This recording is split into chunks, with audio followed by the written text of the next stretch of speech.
The sun over Kentucky didn't rise, it pressed. It bore down with a heavy humid weight that soaked the soil and air alike, turning the countryside into a slow-cooking oven. The cicadas screamed like they were trying to tear the silence apart, but the house at the end of Hollow Creek Lane stayed still, weathered and quiet. Sarah Mitchell wiped her forehead with the back of her hand, leaving a streak of dust across her temple. She had been pulling weeds from the overgrown vegetable garden behind the house, but the sun had claimed the afternoon. Her knees ached. Her hands, once soft and manicured, were calloused and dirt-streaked. Still, she stayed there a moment longer, staring out across the fields like she was looking for something lost.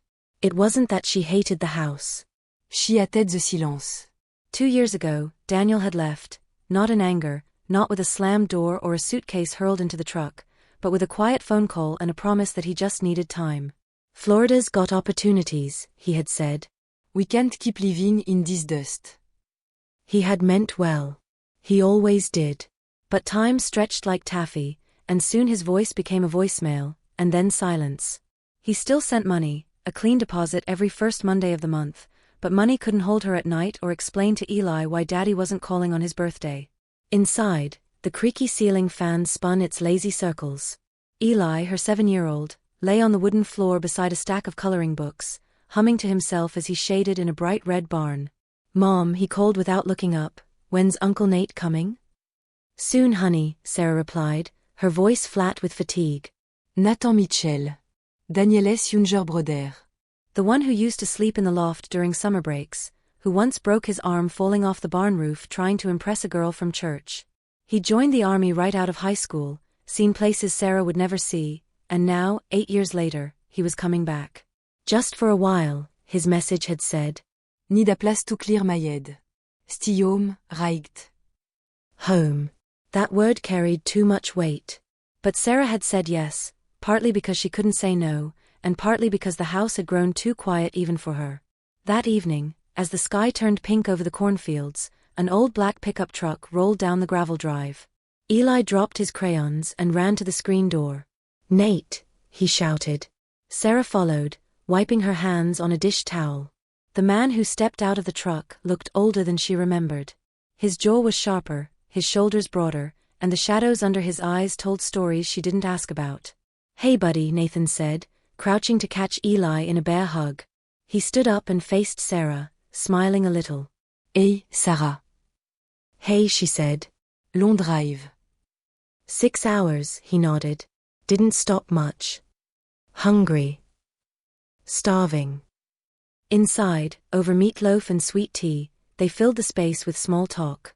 Eli babbled about school, dinosaurs, and how he was going to be an astronaut. Nathan laughed genuinely, and Sarah watched him. This man who had once been a boy chasing fireflies in her backyard, now weathered real and kind in a quiet way. Later that night, after dishes were done and Eli had fallen asleep clutching a plastic T-Rex, Sarah stood on the porch with Nathan. The stars were out, sharp against the black sky, and the sound of crickets filled the air. "Thanks for letting me stay," he said, leaning on the wooden rail. "It's your family's house too," she replied. Stille, et glanced over. "It means a lot." She nodded, wrapping her arms around herself. The night air, though warm, sent shivers through her. "You ever think about leaving here?" he asked after a pause. She didn't answer right away. All the time. And Ive go ta kid. This house. This land. It's not easy to just pack up and vanish. Daniel did. That landed with a dull thud between them. Sarah didn't flinch, but her jaw tightened. "I'm sorry," Nathan said quickly. "That was out of line." "No," she said, shaking her head. "It's true." He looked at her then, really looked. You've done all this alone. She nodded. 2 years. He whistled low. You're stranger than you look. Sarah looked, soft and bitter. "I don't feel strong." I feel numb. Nathan turned toward her, close but not touching. "You don't have to carry all of it by yourself, you know." "I do, actually," she said, straightening. "I don't have a choice." They stood there, the air thick with things unsaid. Then Sarah turned, heading inside. Good night, Nathan. Night, Sarah. She closed the door behind her, leaned against it, and let out a breath she hadn't realized she was holding.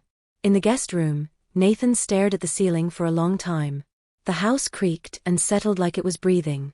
He thought of his brother, somewhere warm, maybe sleeping in a beachside apartment, and he thought of Sarah, standing barefoot in the kitchen, holding everything together with nothing but grit and silence. He didn't know what he'd come home for exactly. But now, for the first time in years, he felt the weight of being needed. Not by duty, not by obligation, but simply by being present. In the master bedroom, Sarah curled up beside Eli, brushing a curl off his forehead. She closed her eyes and tried not to think about the man sleeping one room away. About the way his voice sounded when he said her name. About how long it had been since anyone had said her name like that at all. The fan spun. The criquet sang. And in the middle of the Kentucky summer, a long quiet house had begun to breathe again. The first week passed in a slow, measured rhythm, like the ticking of an old grandfather clock. Mornings began with the sound of roosters, the smell of coffee, and the soft padding of Eli's feet across the wooden floor. Nathan had slipped easily into the routines of the house, splitting firewood, fixing a broken gutter, oiling the hinges of the back door. He didn't ask questions. He didn't make promises. He was simply there, steady and quiet, like a fence post in the ground. Sarah didn't know how to feel about it. It had been so long since a man's presence in the house felt natural, like it belonged, like it filled a space rather than invaded it. Daniel's absence had become its own kind of furniture. She had grown used to the stillness, the one-person dinners, the lonely sound of footsteps that always came from her alone. But now, Nathan's boots sat by the door. His flannel shirts hung on the laundry line. His laugh sometimes echoed through the hall when Eli said something ridiculous. It was unsettling. One evening, Sarah found herself watching Nathan through the kitchen window. He was in the barn shirtless, sawing through a plank of weathered wood, sweat glistening on his shoulders. Eli was sitting nearby, swinging his legs from an overturned bucket, asking 100 questions a minute. Nathan answered each one with infinite patience. Sarah turned away from the window, her cheeks warm. She chastised herself silently. This was Nathan. Her brother-in-law. Danielès quitte Broder. But that voice, the one she'd spent years silencing, whispered, "And Daniel is gone." That night, a storm rolled in over the hills. It came slow at first, the sky darkening as if someone had drawn a curtain across the stars. Then the wind picked up, whistling through the trees, rattling the windows. Rain slapped against the tin roof in thick, angry sheets. Eli had already been put to bed, curled beneath a quilt his grandmother had sewn before he was born. Sarah stood by the window, arms crossed, watching lightning flicker in the distance. Thunder rolled through the house like a low growl. There was a knock at her door. She turned. Nathan stood in the hallway, holding a bottle of bourbon and 2 mismatched glasses. "Can't sleep with all this noise," he said. She hesitated only, a second before nodding. "Me neither." They sat in the living room, the only light coming from a small table lamp and the occasional flash of lightning outside. The bourbon burned warm in her throat. They didn't speak much at first, just listened to the storm rage outside. After a while, Nathan said, "I missed this place. Even the storms." Sarah smiled faintly. You said to hate them. "They make the house feel haunted." "Maybe it is," he said, then laughed softly. Or mais brouillard. She looked at him. He wasn't joking. His eyes were distant, haunted in their own way. "You okay?" she asked. Nathan swirled the bourbon in his glass. Wardo esnte and just because you come home. Some night is to hear the helicopter. Or see things that aren't there. She didn't respond. She couldn't. What words did she have to answer pain like that? But she reached out, placed a hand gently on his. He looked down at her hand, then up at her. "I'm sorry," he said, voice low. "For what?" For bringing my mess into your life. "For showing up here. For this." "There's nothing to apologize for," she said. He turned to her, slowly, like testing gravity. His eyes searched hers for something, permission, forgiveness, understanding. Mais Boltry. She didn't pull her hand away. When he leaned in, it was tentative, as if expecting her to stop him. But she didn't. Their lips met, soft at first, tasting of regret and bourbon and things long buried. Then they pulled apart. Both of them still. both breathing hard. Sarah stood abruptly. This was a mistake. Nathan nodded, eyes downcast. Yeah. She walked to the window, pressed her palms against the cool glass. The rain outside was unrelenting. I can't, she whispered. Daniel Stimausban. We're not divorced. Nathan stood, setting his glass on the coffee table. I know. He might come back. He won't, Nathan said, then corrected himself. And even if he did, would it change anything? She didn't answer. I'm going to bed, he said, voice rough. I'm sorry, Sarah. She didn't turn around. Just stood there until the sound of his footsteps disappeared down the hallway. Alone again, she stared out into the darkness. Thunder cracked above the house, but it wasn't as loud as the sound in her chest. In the morning, Nathan was already outside, chopping wood. He didn't look up when she came out with coffee. They exchanged polite words, nothing more. The quiet between them had changed. It was heavier now, colored with guilt and something unspoken. Eli mercifully noticed none of it. He laughed as Nathan hoisted him onto his shoulders to fix a loose board on the porch. Sarah stood at the doorway, arms folded, watching them with a twisted knot in her stomach. That night, she lay in bed, staring at the ceiling fan. The air felt thick, like the storm had never really left. She remembered the way Nathan had looked at her. Not with lust. With something more dangerous. Something that made her feel seen. And worse, understood. It was a look she hadn't received in a long time. Not from Daniel. Not from anyone. And that, she knew, was the real problem. She had survived 2 years of abandonment, silence, and invisible grief. She had rebuilt her life from cracked wood and loneliness. But one night, one mistake, and everything felt fragile again. Sarah closed her eyes and willed herself to sleep. But sleep did not come. And outside the window, somewhere in the distance, thunder rolled again. 3 weeks passed. The rain didn't return, but the air still smelled of it, like something unresolved, hanging in the atmosphere. Kentucky summer had slipped into its hottest days, when even the shade felt like an oven and the nights offered no relief. Sarah moved through it all on autopilot, tending to the garden, checking on the chickens, folding laundry with hands that never stopped shaking. Since the night of the storm, Sarah and Nathan had kept a careful, deliberate distance. Words between them had shrunk to necessities. Eye contact was brief. Touch was non-existent. But the silence was loud. Nathan spent more time out in the barn, working on a woodshop project he never explained. The rhythmic pounding of nails and the buzz of the saw became a background score to Sarah's daily life. Eli adored him, following him like a shadow, his laughter echoing off the walls. Sarah watched from the window, day after day, trying to remember what normal used to feel like. Then came the morning she threw up. It wasn't violent, just sudden, like her body had made a decision before her mind caught up. She had been making pancakes when the smell of syrup turned her stomach. She barely made it to the sink before doubling over. Eli, sitting at the table, looked up. You okay, Mom? She wiped her mouth, forced a smile. Just a little dizzy. I'm fine. But she wasn't. The next day, it happened again. And again. Nausea, dizziness, a low throb behind her eyes. She counted the days. Realized she was late. Then later. The calendar on the fridge suddenly looked like a threat. She drove to the pharmacy 2 towns over. Paid in cash. Chose the self-checkout. Came home, locked herself in the bathroom, and stared at the white stick that would unravel everything. 2 pink lines. Sarah sat on the edge of the tub, the plastic test clutched in her fist, and tried to breathe. It wasn't that she hadn't thought this might happen. It had crossed her mind in the days after the storm, in the quiet hours when her hand would drift to her stomach out of instinct.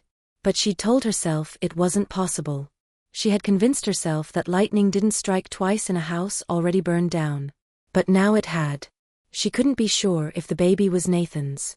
Because Daniel had come back, just once, 2 months earlier, briefly unannounced, wanting to talk. It had ended with confusion and regret, and afterward, she'd spent days convincing herself it hadn't meant anything. Now she was holding the proof that something had.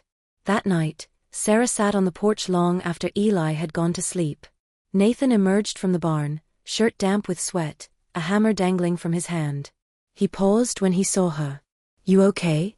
he asked. I don't know. He sat down on the steps, not too close, not too far. The distance between them was familiar now, safe. "Do you ever wish you hadn't come back?" she asked, her voice barely above a whisper. Nathan looked out across the yard, where the fireflies blinked between the tall grass. "No," he said. "But I wish I'd done things differently." "Me too." They sat in silence. Then Sarah stood up. I need to tell you something. Nathan looked up. But she couldn't say it. The word wouldn't come. They sat heavy on her tongue, thick and poisonous. Instead, she turned away. "Good night." Back inside, she lay awake, one hand over her stomach, her mind a whirlwind of impossible calculations. In the following days, Sarah avoided Nathan entirely. She told herself she needed time to think, but the truth was uglier. She was afraid. Afraid of what he'd say. Afraid of what he wouldn't. And most of all, afraid of what it meant to carry a child whose father could be either the man who abandoned her or the man who saw her when she felt invisible. The weight of that uncertainty began to change her. She was quieter.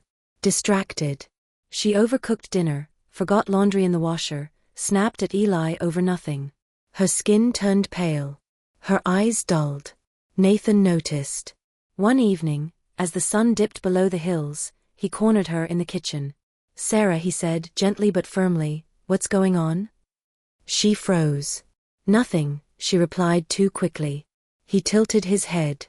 "That's not true." She opened her mouth, then closed it again. She wanted to lie. Wanted to tell him it was just stress or the heat or anything else. But he was looking at her like he knew. So she told him. When she finished, she waited for him to speak. The silence that followed felt like the edge of a cliff. Then he exhaled. "Okay." She blinked. "Okay." I mean, yeah. "Okay. We'll figure it out." "We?" He stepped closer. "Unless you don't want me to be part of this." "I don't even know if it's yours," she said, voice sharp with shame. Nathan didn't flinch.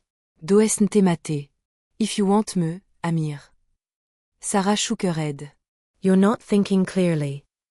"I've never been clearer. You can't just sign up for someone else's mistake." He took her hand. "Sarah, this isn't a mistake. It's a conséquence." There's a difference." Tears filled her eyes. "This could ruin your life. It could also make it mean something." They stood there, hands clasped, surrounded by half-washed dishes and the hum of the refrigerator. "I need time," she whispered. "Take it," he said. Nathan let go, walked outside, and didn't look back. Sarah stood alone in the kitchen, her hand still warm from his. For the first time in weeks, she felt the knots in her chest loosen, not gone, not untangled, but softer somehow. She knew nothing had been solved. The future was still a maze. But someone had offered to walk it with her. And for now, that was enough. Daniel showed up without warning. No text. No call.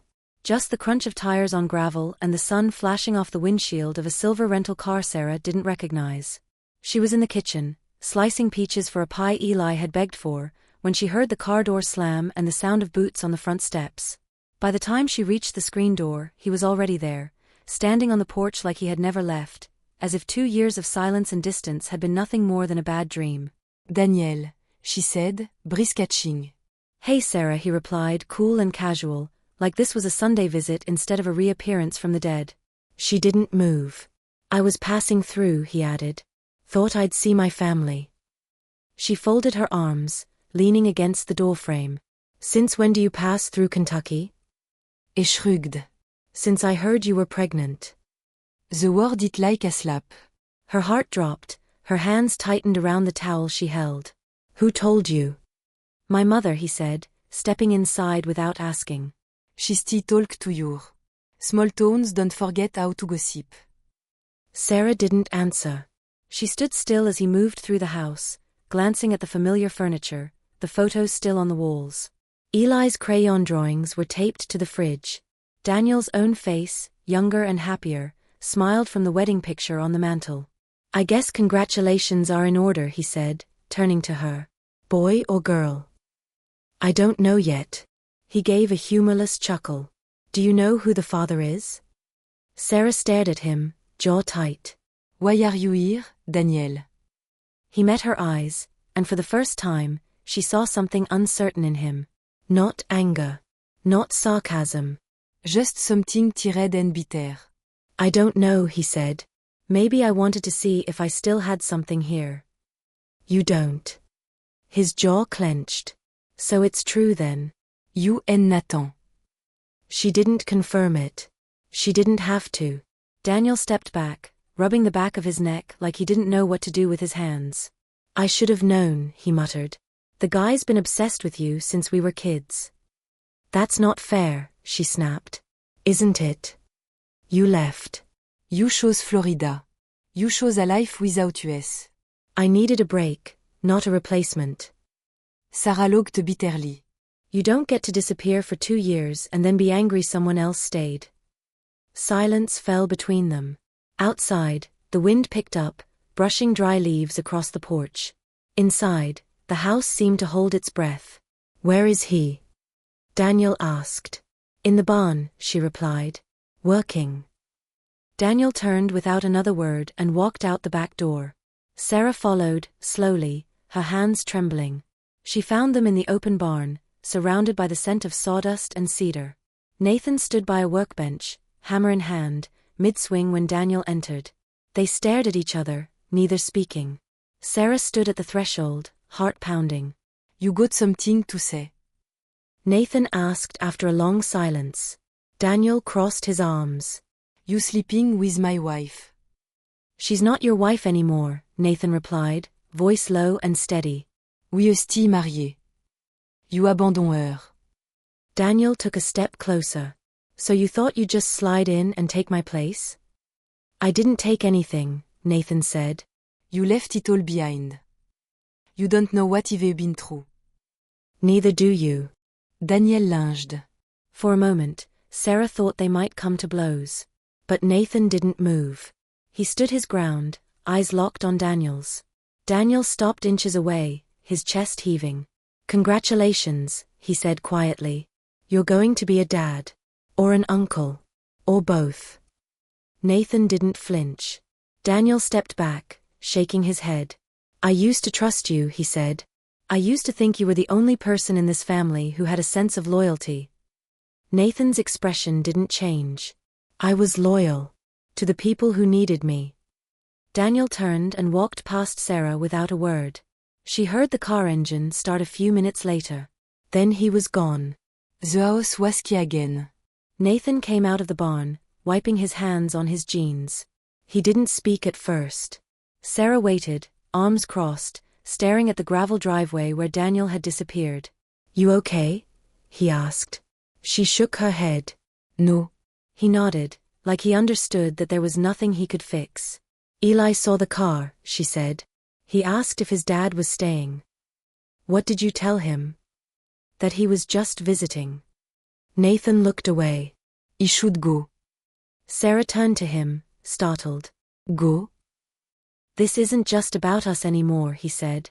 It's about him. It's about the baby. And Eli. And you. I didn't ask you to leave. I know, he said. But maybe I need to. She stepped closer. Why? Because Daniel showed up and reminded you of your last name. Because I love you, he said. The words stopped her. I love you, he repeated. And I don't want to be another mistake you have to carry. Tears welled in her eyes. You're not a mistake, she said. Then don't let me become one, he replied. He reached into his pocket, pulled out a folded piece of paper, and handed it to her. It's the name of a place I've been thinking about moving to. If you ever decide you want to start over, you'll know where to find me. He leaned in, kissed her forehead, and turned to go. Sarah didn't stop him. She stood on the porch long after his truck disappeared down the road, the slip of paper clenched in her hand. That night, the house was quieter than it had ever been. Eli slept soundly. The baby kicked inside her. She lay in bed, staring at the ceiling, Nathan's words repeating over and over in her mind. I don't want to be another mistake. She didn't know what the future looked like. Didn't know if she could raise 2 children alone. Didn't know if Daniel would come back again, or if Nathan would wait. But for the first time in a long time, she wasn't afraid of not knowing. End outside, the wind carried the sound of summer leaves, soft and incertain. The baby was born in late October, just as the leaves began to burn orange and red along the hillsides of Hollow Creek. The wind had turned cooler, crisp, carrying with it the scent of apples, damp soil, and wood smoke. Sarah labored for 16 hours in a small hospital room with fluorescent lights and a too-cheerful nurse who kept saying everything would be fine. She didn't cry when the baby came. She was too tired, too hollowed out from everything that had happened. But when they placed the little girl on her chest, wrinkled, warm, squirming, Sarah whispered only one word. Hope.